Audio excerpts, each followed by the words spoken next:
This is Green Room Candor for Austin, and the topic is SDRs, what's their true role, what's their true value, and should they exist? Are they worth it? Keenan, why don't you start? I don't know, man, because I don't have a lot of data. I know how much you like data. I do love But my gut is telling me that SDRs are becoming less and less valuable every day. What do you mean? It's just the cost of them, especially now with people paying them $80,000, $90,000 a year to just run around creating meetings and stuff like that. I don't think they're getting the meetings. I don't think the meetings are setting up that strong. I think to a certain degree outbound is dying. And so I'm starting to wonder, so I don't have data, so I'm not the best for this question, but I'm starting to wonder, and I'm just going to start spending time thinking, can I spend that money to create more inbound? Can I do more things? Can I leverage creativity to create interest, which then drives more inbound? And that could be different for every industry, that could be different for every company, but can I create more and more awareness that creates more and more interest, creates more and more inbound, and then let my full service AEs do it? Okay, so you're saying that if you pulled it, then full cycle AEs would essentially have to take care of the prospecting. Yes, but there'd be less prospecting that would need to be done because I can the inbound's higher. Yes. Interesting. G, what do you think? I think I've been for a long time advocating for a full sales cycle. So the thing is, like, whenever we look at the model with SDR or BDR, then AE, what you would see is like you start your career as a SDR, and then once you become worth it, you can become an AE. So I think this is fucking stupid because the role of a SDR is to understand the buyer as well as the AE if he wants to do or she wants to do a really good job. So in the end, why not go to and do the demo? For me, it's just feel weird to set a demo and then say, you know what, like my AE is gonna, or it's above my pay grade. What does that mean? Like, where does that put you in the company as a human being? I mean, you know, it's like I'm setting up meeting for someone else. I just feel like it's weird. What do you think the cost is when you switch people? When you switch, what do you mean? Switch people from SDR to AE. You know, you agree to a meeting with me, and then I'm like, cool, thanks for so much. Keenan's going to be here with you on the call. What's the cost there? I think you basically have to recreate trust from scratch. Trust for me, it's not. I don't build trust with a company. I build trust with a person, especially when they are reaching out to me. You know, it's like if you reach out to me from whatever the name of your company, I believe you as a person. And that's why, you know, sometimes it's also difficult, and we've seen it a lot, you know, like founder is doing sales a lot in the early days, and then whenever they switch to having other people, it's not exactly the same. Why? Most often it's just a matter of trust. Did you mean cost, financial cost, or the personal cost? Yeah, at the meant personal cost. Oh, okay. Yeah, kind of like the emotional cost to the prospect.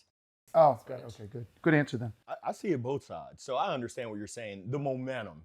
It's like passing a baton versus just doing it yourself. There's a reason why in relay races, the times aren't as fast because there's more opportunities to fumble the bag and you lose some momentum. When it comes to SDRs, BDRs, I see it as an apprenticeship. I see it as an opportunity as an AE in training. And I think you asked the question of the value of an SDR. I think the original purpose was to allow the AE to do more closing activities, essentially to allow someone to essentially tee them up so they can knock the ball out of the ballpark. I think we've lost that. And there are some organizations, just from my experience, that do it well. What do you mean that we've lost that? I think we've lost the original value of an SDR. The original value of an SDR, I think, was to allow the AE to only close. Correct. And why do you think we've lost that? Our SDRs are not, it's just my opinion, are not doing a very good job of presenting a good reason why they should take that meeting. So I don't have the data, but when you look at meetings scheduled to meetings actually held, I know from my organizations, there was always a drop-off from SDR created meetings versus AE created meetings. And AEs, it's oh shit, excuse me, that's my allergies. There's always the excuse of, hey, I'm too busy to prospect. Totally. But that's just an excuse. And when you look at my numbers, AE generated opportunities, meetings, convert and close at a higher rate because they're not going to set themselves up. They shouldn't set themselves up with a BS meeting. Right. In SDR, oh, you're the janitor? Come on in. Yeah. Let me say yo with kids. They don't have any skin in the game. Yeah. Just gotta throw it over the fence and good luck. That's good. I'm on the same page as all three. I can't believe, I think it's the first episode that we're all four on the same page. And for different, I know, good for us. Just after halfway. The math doesn't work out in the favor of the program. And I think it was really good intent at the beginning. But kind of to Larry's point, like the thing that relay racers train the most on is the baton handoff because it's so difficult.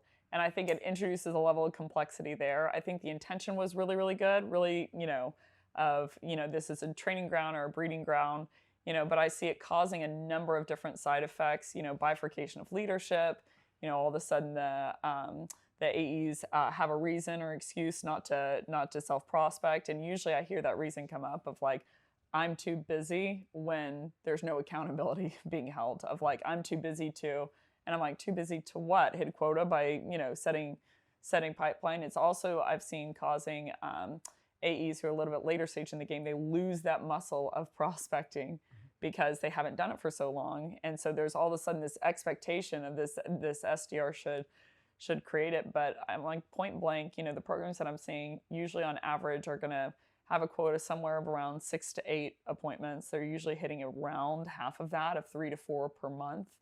And a lot of it is inbound. And so usually I'm seeing them book around 1 to 2 meetings per month. Now that's given an ASP of, around 10K to 30K. But point being, when you look at that, inbound conversion is going to be 30, totally. And inbound conversion is going to be 35%. Outbound conversion is going to be 6%. So you're looking at 2 meetings a month at a 6% conversion, and like it would take lifetimes to make an SDR worth it. Now I want to be careful in this video because I think people watching might say do not value an SDR. It's like, well, we value you more. We want you to be like, the answer would be you become a full cycle account executive. And to your point, and then we can close out. Like when I give people cold call training, the 5 minutes of questions, I call it mini discovery. Because you're asking questions to hunt for problems. So it's like, why wouldn't this person be allowed to continue the question asking in an actual discovery call? So I think the intent was there, but I think we're at a point where we kind of got to go back to the basics and optimize for what works. One of the things that I do internally that's worked well so far, and I'd love to see it at scale, is we don't have SDRs, BDRs anymore. But the commission structure is changed. Interesting. That's right. You make 3 times more for an outbound deal than you do an inbound deal. Yeah. And the assumption is if we said we were going to pay our AEs, or if our full-time AEs at one time were paid, I'm making up a number, 20% on every deal, all right, no more. 10% for inbound, 30% for outbound. So if they don't spend any time on it, if they're getting all inbound, that means I'm spending a lot of money trying to drive that inbound. And so it offsets itself. But if you go get something that I didn't have to spend money on, I will give you a proverbial share of that outbound effort. So I found that to work really well. Mm-hmm. That incentive. Mm-hmm. And if they don't do it, then I'm saving the money there and using it to bring the inbound. Mm-hmm.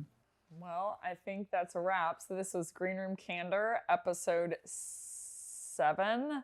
On SDRs, what's their true value? Should they exist? And is the ROI there? And we all say, for the first time, this isn't a joke, that unfortunately is not there as is. First time. Good for us.